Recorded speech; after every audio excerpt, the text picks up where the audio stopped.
Lepas ni akak-akak abang-abang cik-cik macam-macam kan ni nak buat kerja kan, terutama cikgu-cikgu ataupun office kan, nak buat kerja senang. Tengok ni, ada dua skrin. Ni skrin apa ni orang panggil external. Mana skrin tambahan.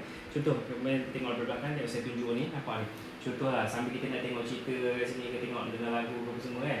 Kita buka sini kan. Lepas tu satu belah sini kita boleh buat kerja. Kan. Kita boleh tarik dia macam projector. Kita boleh tarik, nampak? Tarik di situ. Nampak ada di sana. Macam tu.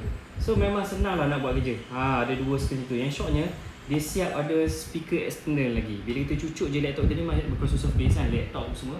Dia cucuk je dia boleh dengar. Dekat sini ada speaker juga kan. Macam saya ni pakai kabel Type-C. Dia ada juga kabel dari sini. USB besar dengan Type-C. Satu lagi dia bagi juga dengan kabel HDMI. HDMI dengan ni HDMI punya ni lah kabel kan. So siapa yang nak beli external screen ni, klik kat beg ni tu korang dapatkan sekarang. Harga dia memang cukup murah. Jadi nak buat kerja tu dari Syok ada dua screen tu. Okay? Assalamualaikum.